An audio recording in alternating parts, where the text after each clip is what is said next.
Viewers reached out to us concerned about some residents of a Maryland nursing home putting themselves at risk by rolling their wheelchairs through congested and dangerous roadways. In some cases, we saw them panhandling. When we started investigating, we found another concern. Hundreds of D.C. residents, some of them unhoused, being sent to Maryland nursing homes.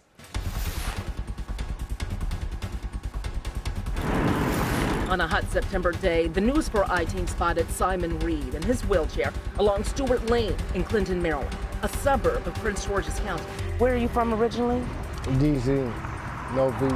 We found the D.C. native panhandling outside of McDonald's. He's been in the area going on 3 years, staying at a nursing home down the road, Clinton Healthcare Center. And what brought you there?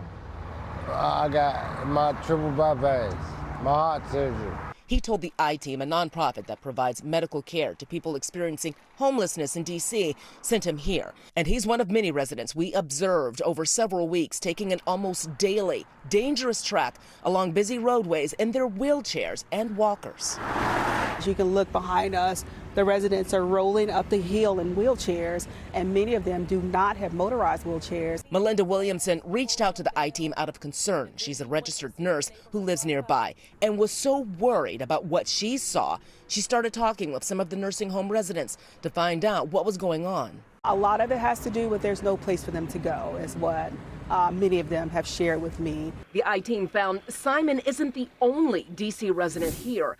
According to D.C.'s Department of Healthcare Finance, 180 Medicaid beneficiaries had paid claims at this facility last year.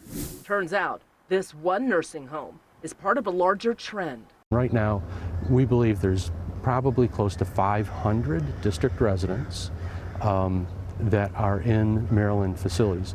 And D.C. Medicaid is paying millions of dollars for these people that are not in their own community. Mark Miller is the D.C. long-term care ombudsman and says there's a reason more D.C. people, especially the city's Medicaid patients, are being sent across the Maryland line. D.C. currently is underbedded in terms of nursing homes. There's just not the capacity to meet the current need. According to this 2021 long-term care study from D.C.'s Department of Health, the district lost 439 nursing facility bids in the last decade. Most of them converted to other types of housing. And when it comes to the D.C. Medicaid program, the vast majority of nursing facilities enrolled, 31 out of 53, were in Maryland. 3 were in Virginia, though there were no D.C. residents there. I would imagine that having family members across state lines outside of the district also impacts things like visitation. Yes. And going to see them. Yep. And it's an inconvenience. It's more than just an inconvenience. It's isolation for those residents. Isolating and possibly dangerous for some residents who find themselves in a new area. I came across the street where the gas station at, the car hit me. When it hit me, I blanked out. In August, Clinton resident David Cunningham was rushed to the hospital after being hit by a car. Sustaining injuries, he says, included a broken hip. It's happened before. Another patient died after being struck back in 2016 in front of Darren Banner's home. We heard a tire screech, like somebody was slamming on brakes, and then we kind of heard a impact. If that were to happen in D.C., the regulations would, the provider would find the D.C. Health on their doorstep probably the next day. Wayne Turnage, D.C.'s deputy mayor for Health and Human Services, says the city's ability to advocate for its residents is limited when they cross state lines. He says the city could pull the money it sends to facilities to care for its residents, but that presents a new set of challenges. How many nursing homes are being built right now in D.C.? I don't think there are any being built right now. Turnage says while the number of nursing homes has dwindled from 17 to 14, there's still space.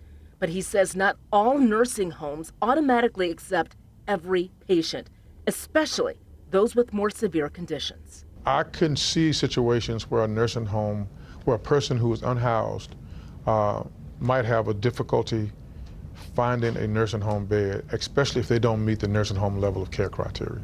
That's why his agency is looking into incentives for nursing homes who might have turned away certain patients in the past. We are evaluating our reimbursement methodology for nursing homes to see if there are things that we need to do differently to reduce the financial disincentive for taking patients who have these special needs. As for Simon Reed, he wants to get back to D.C. now. closer to his family. I go to visit them on the weekend. Every other weekend, I go to my sister's house. While nursing home residents are free to come and go, residents told us Clinton Healthcare Center does have them check out.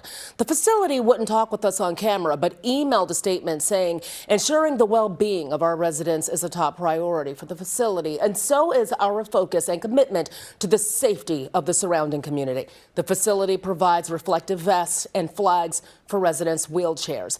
The facility told us it also holds monthly meetings to educate residents on safety and does assessments to make sure they have the ability to make good decisions.